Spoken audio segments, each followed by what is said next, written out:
हो सकता है ये कहानी आपकी हो, तो इस कहानी को आप जरूर देखें। नमस्कार पंडित जी, चरण स्पर्श करता हूं। आयुष्मान भवा। आइए बैठिए। आदर्श बाबू, सब कुशल मंगल तो है? सब आपकी कृपा है पंडित जी।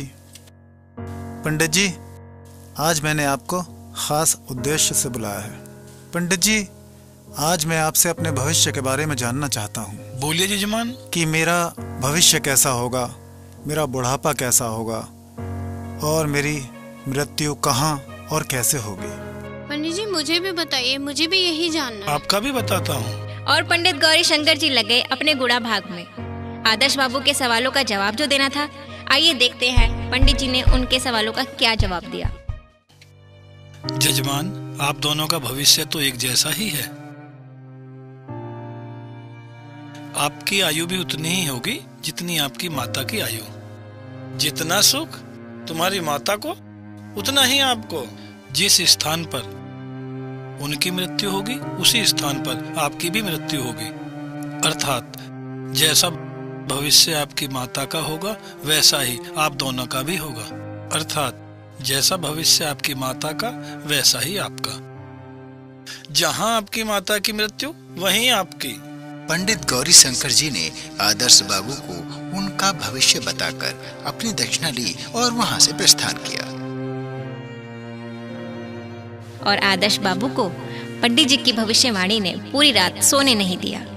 जैसा भविष्य आपकी माता का, वैसा ही आपका, वैसा ही आपका, वैसा ही आपका। आप दोनों का भविष्य तो एक जैसा ही, आप दोनों का भविष्य तो एक जैसा ही है। जैसा भविष्य आपकी माता का, वैसा ही आपका, वैसा ही आपका, वैसा ही आपका। जितना सुख तुम्हारी माता को, उतना ही आपको, उतना ही आपको, उतना ही आपको, उतना ही आपको, उतना ही आपको। आप दोनों का भविष्य तो एक जैसा ही, आप दोनों का भविष्य तो एक जैसा ही है। जितना सुख तुम्हारी माता को, उतना ही आपको, उतना ही आपको, उतना ही आपको, उतना ही आपको, उतना ही आपको। बर्तन जल्दी जल्दी कर लो, इसी में मत लगे रहना, फिर कपड़े भी धोने, काम चोर कहीं की। उतना ही आपको, उतना ही आपको, उतना ही आपको। जितना सुख तुम्हारी माता को। अभी तक खाना नहीं बना, कितनी देर से चिल्ला रही हूँ, तेरे कानों में जू तक नहीं रेंगती।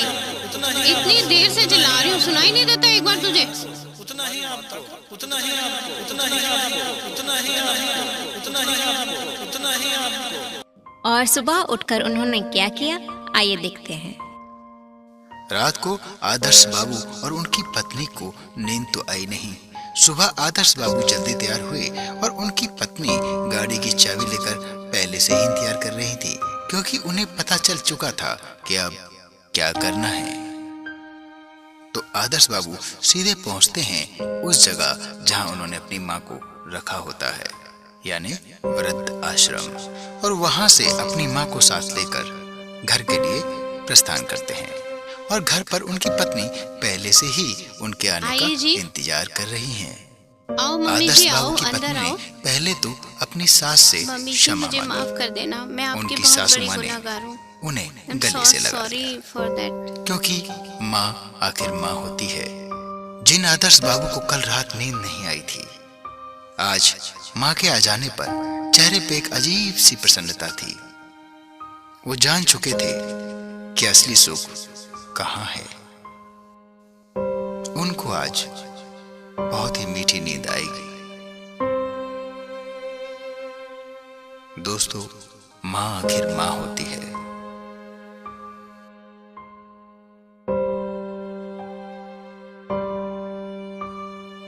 हमारा उद्देश्य समाज की बुराइयों से अवगत कराना है। हो सकता है ये कहानी आपकी हो। हमारा चैनल सब्सक्राइब जरूर करें। धन्यवाद।